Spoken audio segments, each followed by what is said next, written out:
Hello, this is Eric Bobrow, and in this lesson we'll look at how you can model so well in 3D that you have very little work to do in 2D to create your construction documents. Now here we have the ground floor of the building that I often use for demonstrations. Let's take a look at the elevation that looks from above, from the north position here. And you can see that the elevation looks pretty good. It's clean. It's got actually a fair amount of detail. This is a pure model. There's actually no line work that's being done. It's all from the model. Now let's take a look at some of the things that make a good clean result and then some of the things that add the extra detail. So for example, this is one wall. You can see it goes down to the line that I'm pointing at, and if I select the lower wall you can see it goes up to that same edge, and when I deselect them there's no line in between. ArchiCAD of course is smart enough to remove the line when two elements like this are stacked cleanly on top of each other. Now there are some rules that you need to be aware of. For example, if this wall here has a different material than the lower wall, there'll be a line showing. So for example, let me change the material on this to a different color. Here we might not even see it visually as a different color on screen.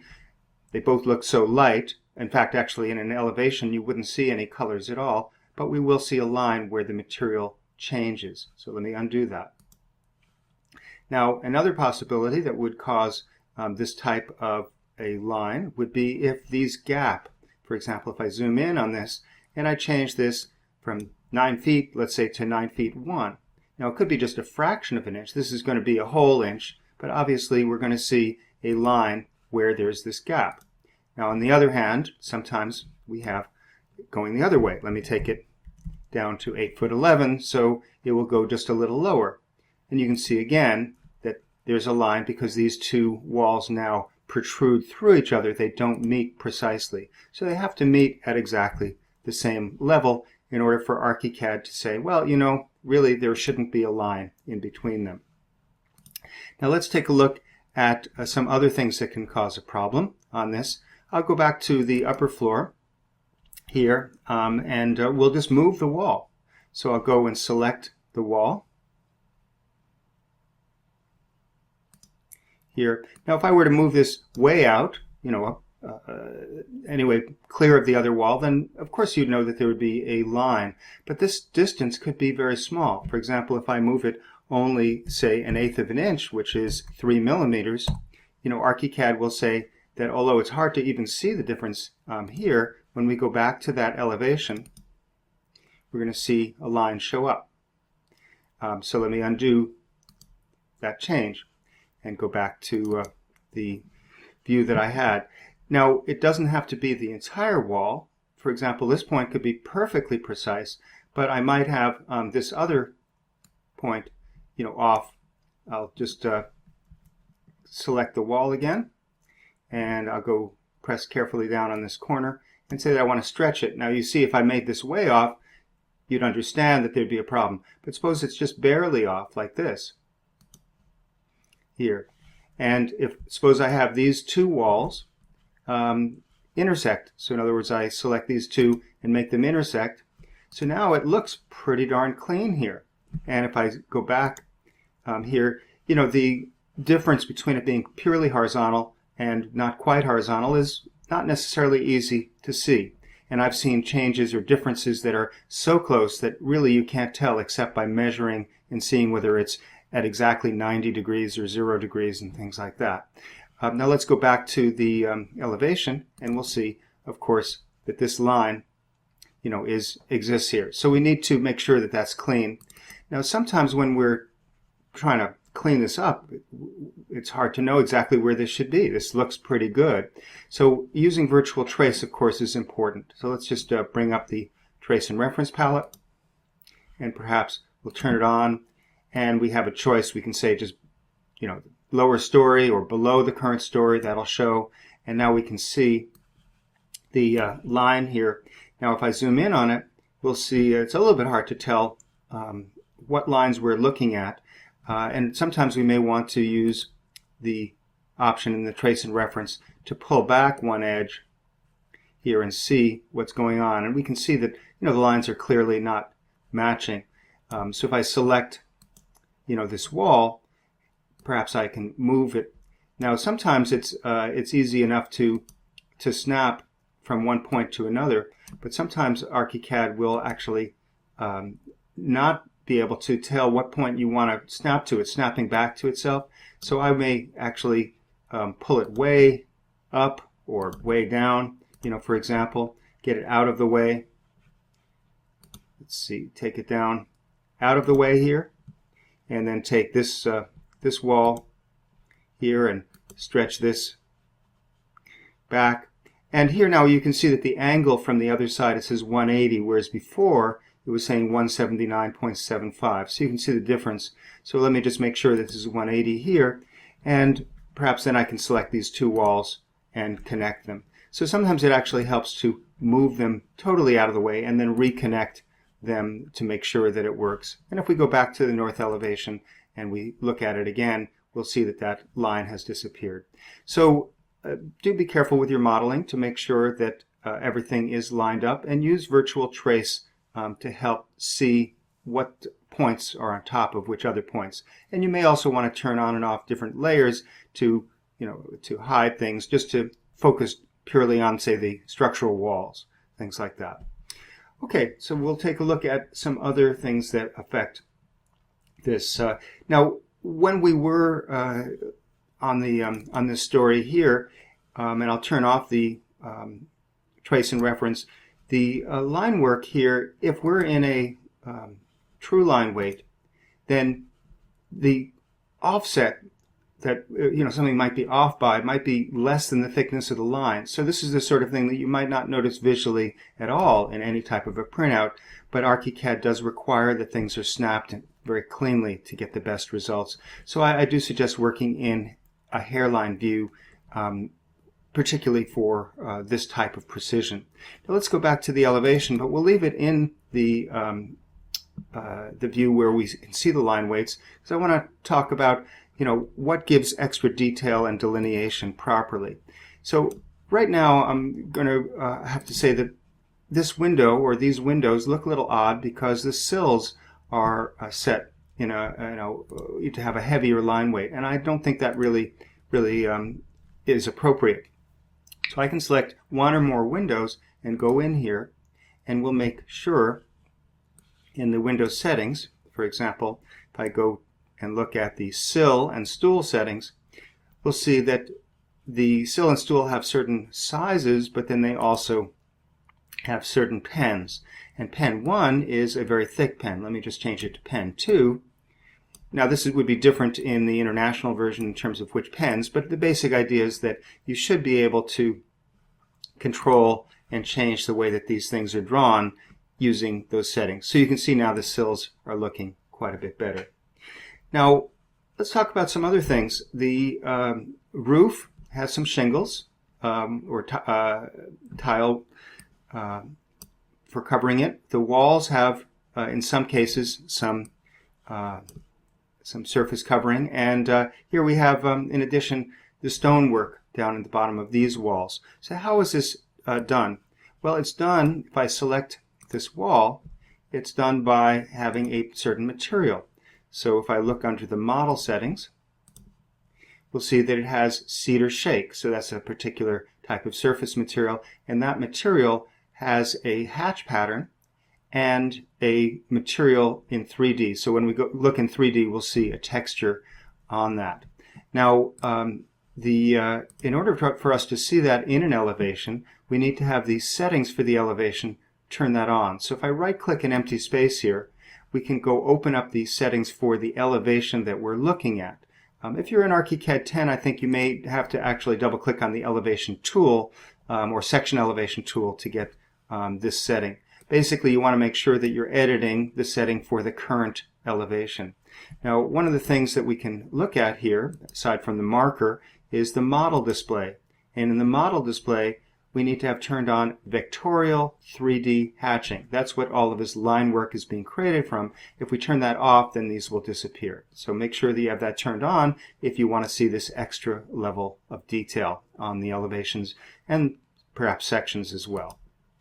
And interior elevations, perhaps as well.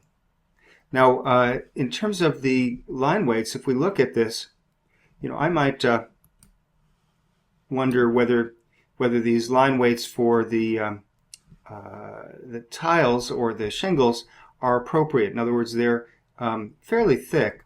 They sort of stand out almost as much as the window and the framing of the wall edge. So how is that controlled? What line work is being used here? Well, let me use the eyedropper to pick up the settings of this wall. So that means that if I were to draw a wall, I'd be using the same, I'd be putting in a wall just like this one.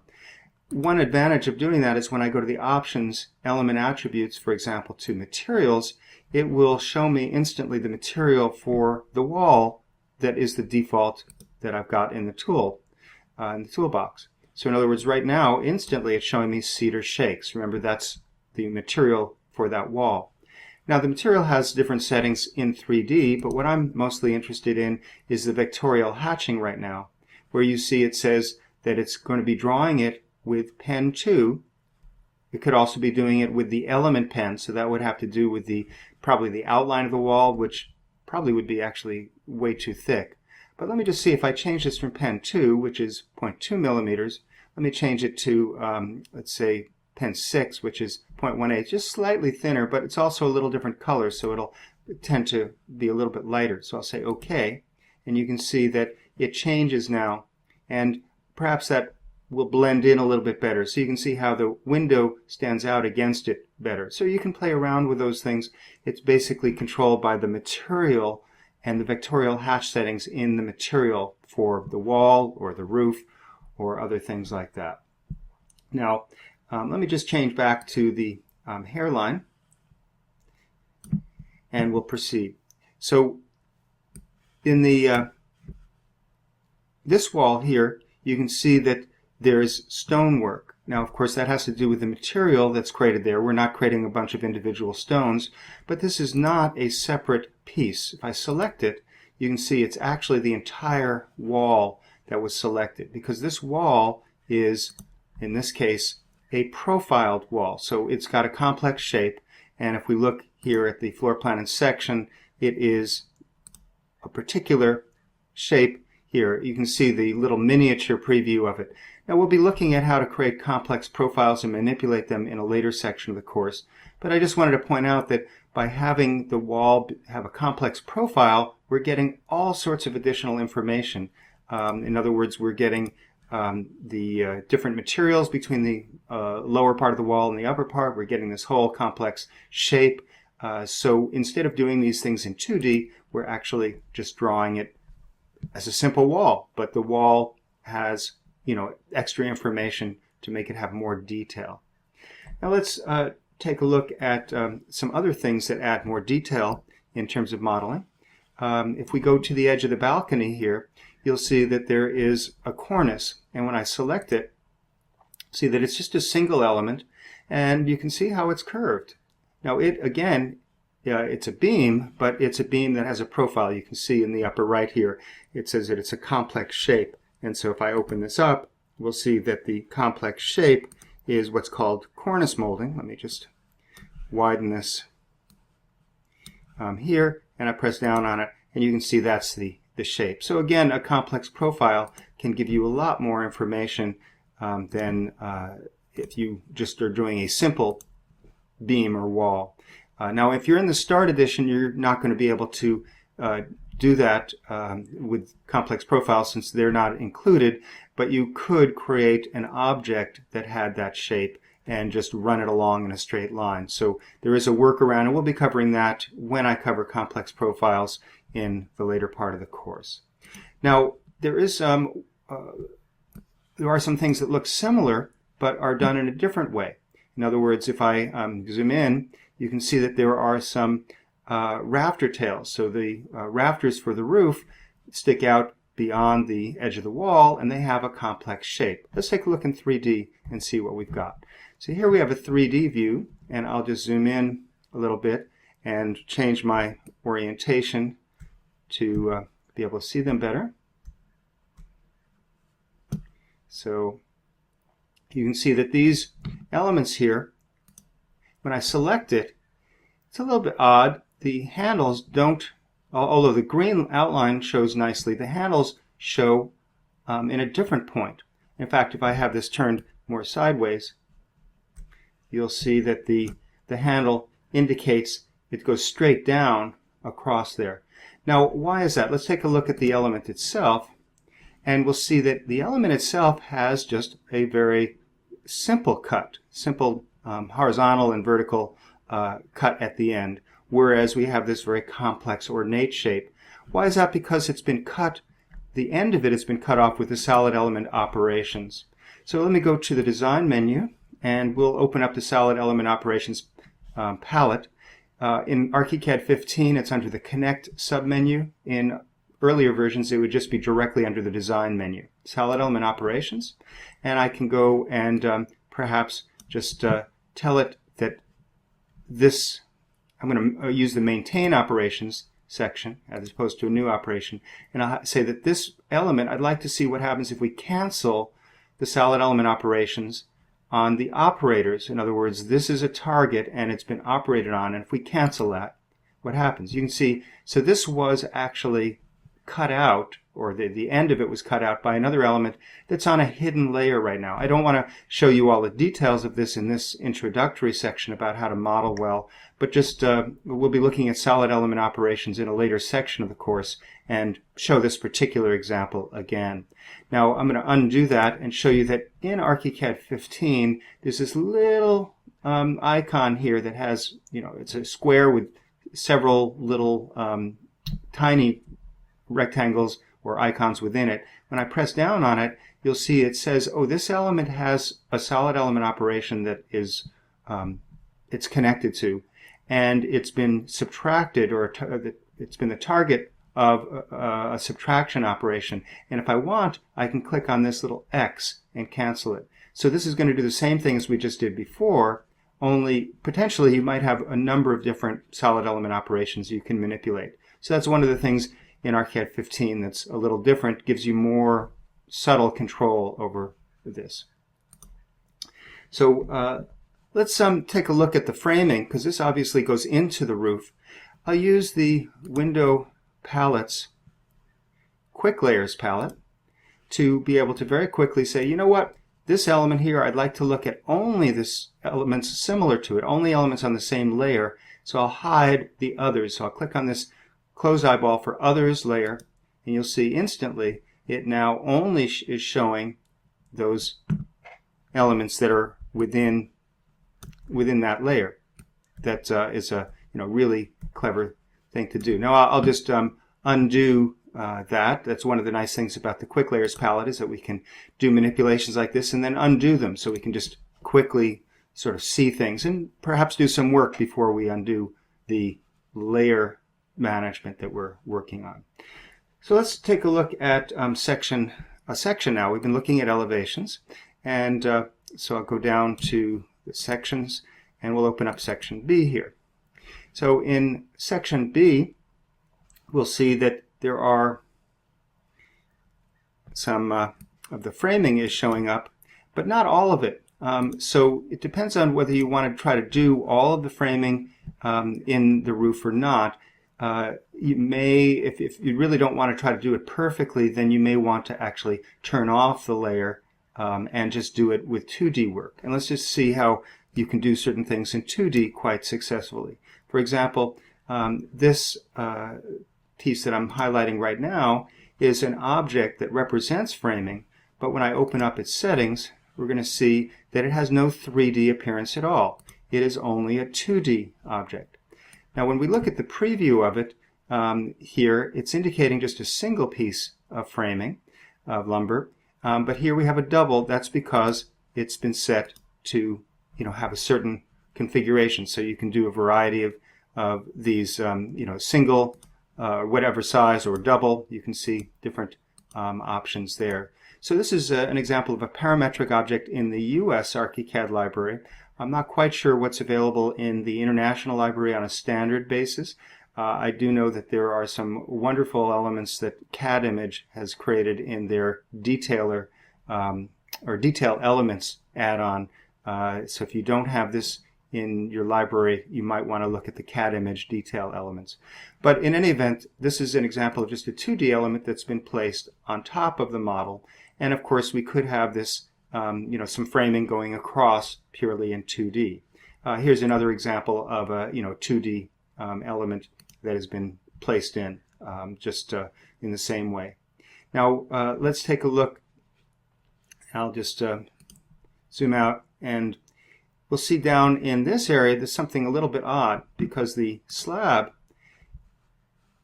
here has some cutouts. Now the reason for these cutouts are some beams that the beam tool is being used to create the joists for the floor, this layer is actually turned off. So this is, I would call it a mistake in terms of the layer settings. So I'm going to open up the layers by hitting Command L or Control L. Right now we're in the layer combination called Condoc Sections, and if we look down in here, we'll see in one of the layers is Structural Framing Members. Now this is using the layer settings for Master Template, but basically in a section I would think you'd probably want to have framing turned on. So I'm going to go ahead, whatever the layer is named, I'm going to go ahead and turn it on and then update that layer combination here and say OK.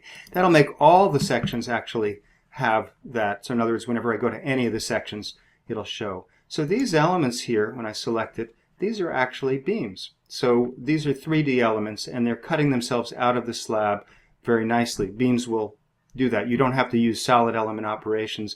If a beam intersects a slab, it just will cut itself, cut a hole in the slab for it. Now you'll notice here on the side we've got another beam that's doing the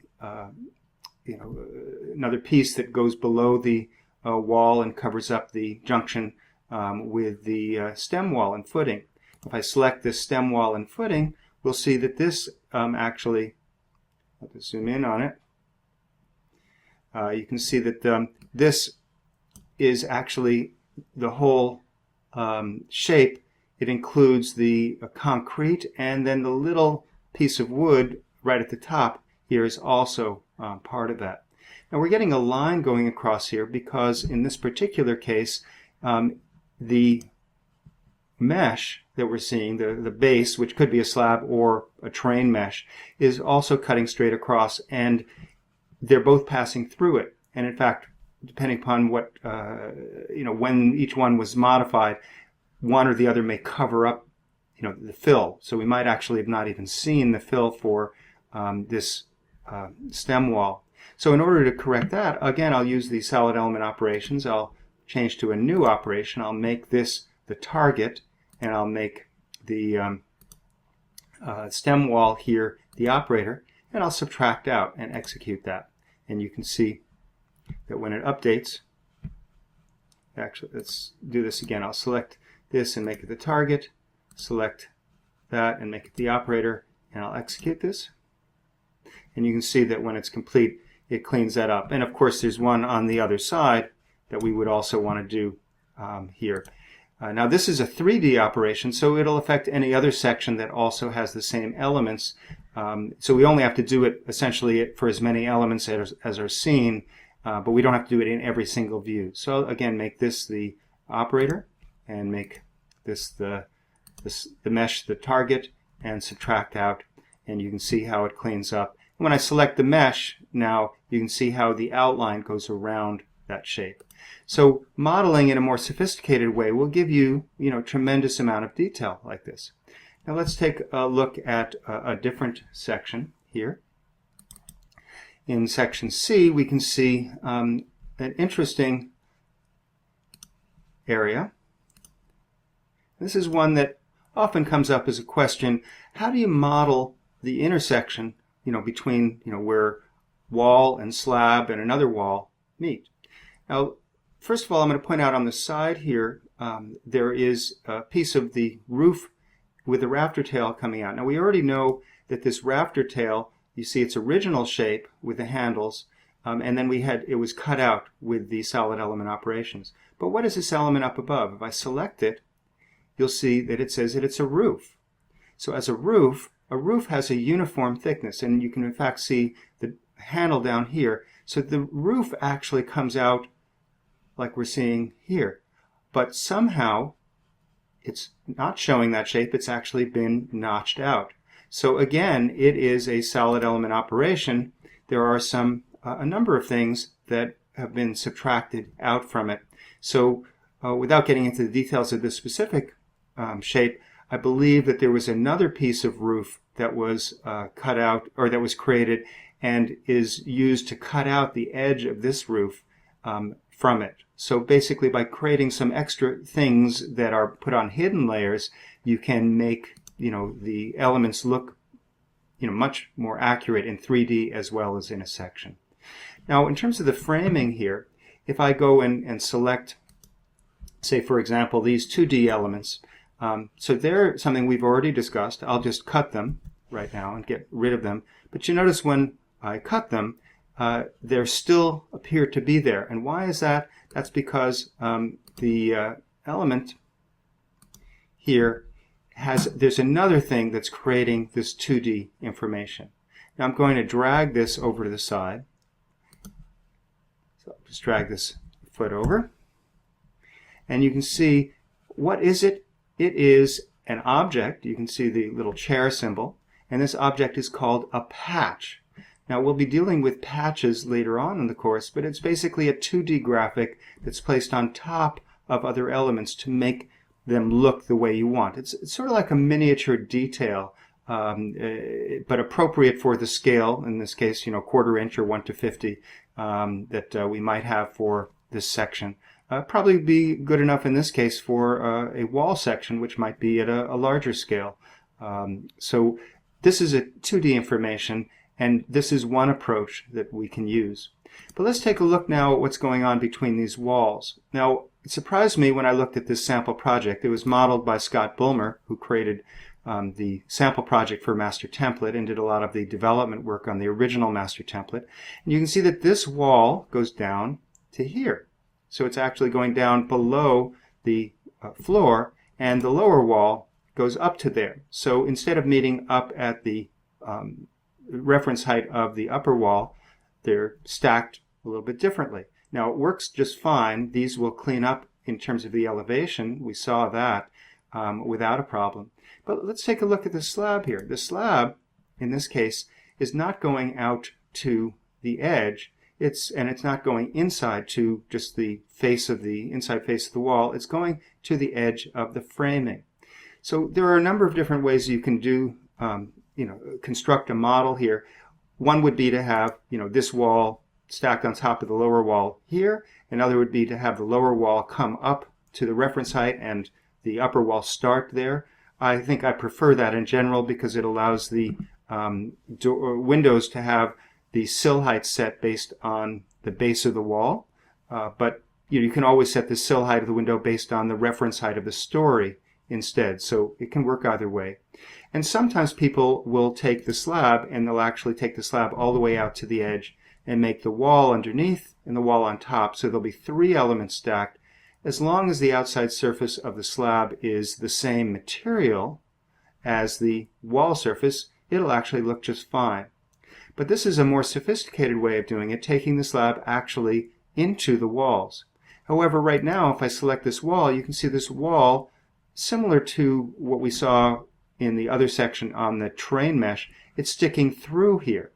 So what I'm going to do is I'm going to select both the lower and upper walls as targets, and then I'll select the slab as an operator and then subtract out. And what will happen is that it cleans this up. So now the slab is going, as it should, into the wall, and the upper wall, you can see it's handled, or its outline is notched out, and the same with the lower wall.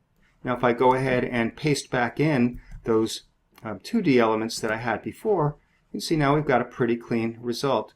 So now we've got just three elements, the upper wall, the slab, and the lower wall, purely modeled, and then we've got these 2D elements just stacked in here. So I don't even necessarily have to have this. There is, of course, a piece of framing on the end here, and that could have been done with another 2D element as well. So this is just one option. Now the nice thing about this is that you can actually put it in in other sections where we have a similar condition. In other words, wherever we have an upper and a lower wall and this slab coming in, we can just copy and paste this object into place, and it just cleans up the whole thing. So in some cases that can be a simpler way to get a clean result. Now let's take a look at one other option for modeling, probably the most sophisticated that I'm going to show you in this section of the course. This is actually modeling the walls in such a way that they have their framing already in 3D. So I'll go and open up our interactive legends. So these are our kit of favorites here, and I'll close up a couple of these palettes. And so we'll look at the section of the kit of parts that are included with master template called Structures and Profiled Walls.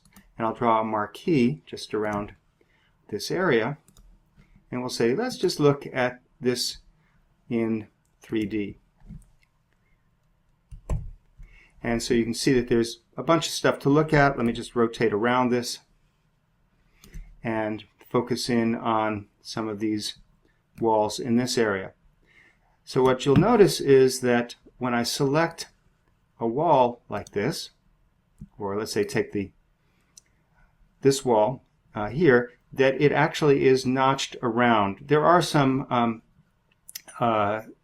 slab pieces that are, you can see, in a wireframe. They're in a layer that's turned into wireframe, but that's actually not being cut out of the wall. The wall profile, if I open up the settings of this, let's just open it up here, and we look at the wall profile, you can see it has a notch in it already.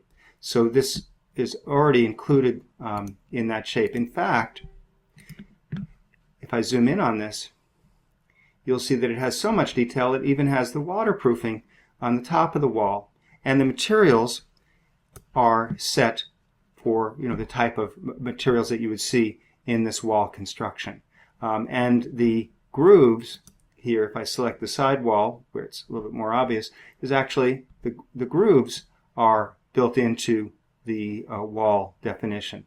So we can do a tremendous amount of sophisticated work here in the modeling. In fact, you know, you'll see down below that we've got the space for the structural slab, and even, you know, some other components built in. Now, this can even go further in the sense that right now we're looking at this in 3D, and so the cutout or the edge of it we're seeing just as a flat surface. But let's take a look on the floor plan. So I'll go back to the floor plan here, and let's put in just a little section to take a look at what this will actually draw like. So I'll just draw a new little section here, and let's take a look at the section that comes up. So in this section that comes up, when I zoom in on it, we're going to see that it's actually got the framing as part of it. There's nothing in 2D drawn. This is a purely model section. And when I select the wall, you can see that it's got all of the framing already included. So how does one create a framing like that? Well, I'll be showing you how to do that when we look at complex profiles. But very briefly, every line that we're seeing in here, every line, for example, the waterproofing, is created with a fill. So in other words, in the complex profile, this shape up above is a fill. And then each skin of the wall is a separate fill. It could have, you know, a hatch or a poche or something else to indicate it. So all of those fills create lines. As long as, let's say, that the two skins here have different materials, then ArchiCAD will draw a line in between them, much like the different materials on the elevation surface. Actually, they have different fill names. Now, the framing here, it looks like it's two lines creating an X, but it's actually 4 separate fills, or in this case 8 separate fills, creating what appears to be line work. So that's just a little trick there. If you're already comfortable with creating creating complex profiles, you might want to experiment with that. And of course, I will go into that in detail in a later section of the course. So this concludes our lesson on how to model in 3D so well that you can draw in 2D as little as possible and still create really nice looking elevations and section drawings. This has been Eric Bobrow. Thanks for watching. I look forward to seeing your comments and questions on the page down below.